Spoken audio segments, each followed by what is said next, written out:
wanted anything to do with being Māori. My skin was a cage I just wanted to be free of. Vivid memories, cry myself to sleep. Wish my skin was white.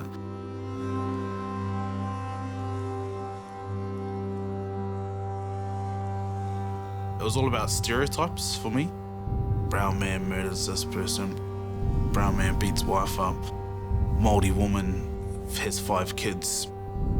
Teenage pregnancies. Alcoholics, druggies, and all of that I believe to be true.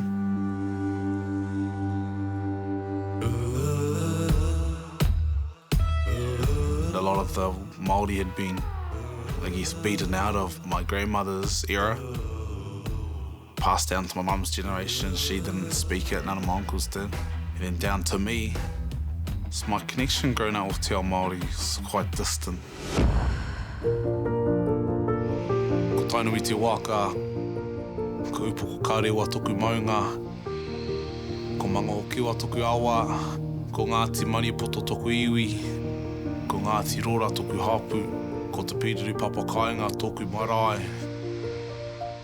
ko Luke Moss toku ingoa.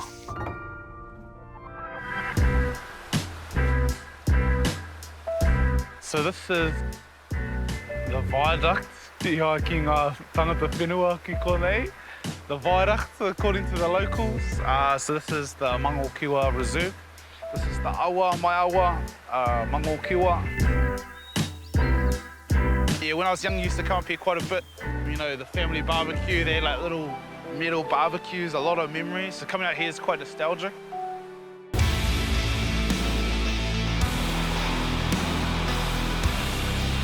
My nana, she went to Te Kuiti Primary School and I went to Te Kuiti Primary School. And I went to Te Kuiti Primary School. What I see for most people in Te Kuiti is you go to primary school, you go to high school, and then you pick which meat works, you go work it. So, you know, it's not, I want to be a business person, no, I want to go become a lawyer.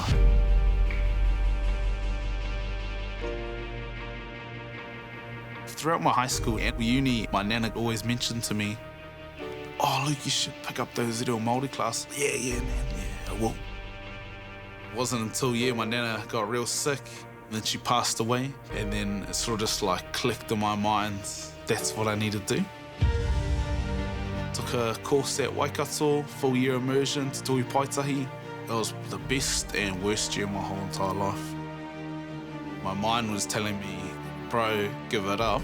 But my heart's telling me, struggle through it, and in the end, you'll see the light at the end of the tunnel.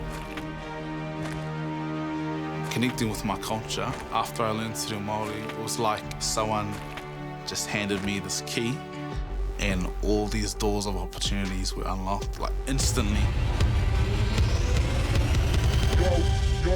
Y'all ready for this? Culture's his clothing brand that he started.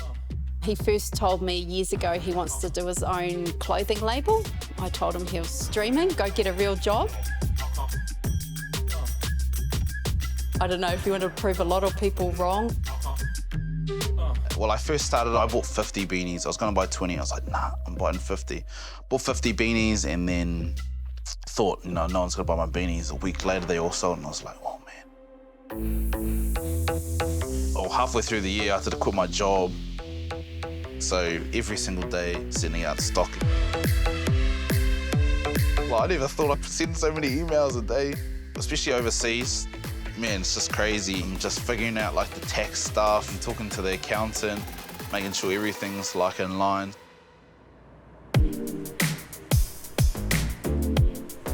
Got a text from my mum last week, said I needed to pick up an oven for the marae next time I come down to Te Kuiti, so went and stopped in Te Awamutu, picked up the oven. Now we're heading up to Papakainga, drop off the oven up there to the marae. I like doing stuff for the Papakainga just because it goes straight back to my people. That's what means the most.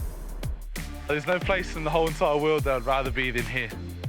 For the future, I'm really excited. All I think about all the time is what can we do here to improve and how can we set this up so our mokopuna and our tamariki can thrive in Te Ao Kiko Kiko. Any chance I sort of have to engage with the youth and rangatahi, I'll try and jump at it. Today we're heading into one of the local schools down here, just doing a quick kōrero about design and starting a business. Sort of show them the blueprint, I guess, of someone that's come from Te Kuiti, gone and started a small business. So this is my why for my everything. So in design they teach you not to just make cool designs, but actually have meaning behind it. I'll tell you guys a bit about my journey through making clothes. So made these beanies called the Makachili beanies. What does Makachili mean? Does anyone know? Cold as, yeah. It's like a sort of play on words from the Māori word makariri. Luke's a local boy, so he relates, he knows the area and the district, and he knows lots of the kids. So having someone local that's achieved amazing things come in and talk to them, hopefully they will see if they put their mind to something, they can achieve it. When I fail at something, it means I can only get better. Every day I've priced things wrong. So I'm selling t-shirts for $20, but really it cost me $25 to make. So I'm losing $5 every time. So make mistakes, and instead of going, oh man, I suck at that, it was more of I want to do that again so I can make it better. Yeah, so I make mistakes every single day.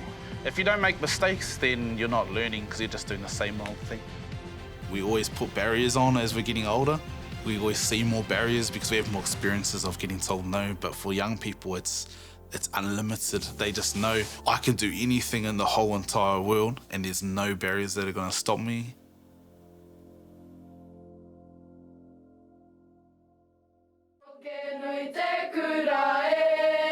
It's important for people to embrace their culture because I guess for me, without it, I wasn't even myself.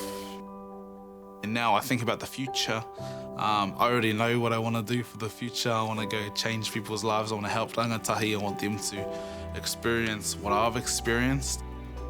But it wasn't until you truly know yourself or know your culture and where you come from in the history of, that whakapapa that's been leading down to you since the beginning of time, that you realise, oh, hey, I'm actually here to do something on this earth and I know what I'm going to do. I'm going to follow what my tupuna have done and I'm going to keep going forwards. Supporting local content so you can see more of New Zealand on air.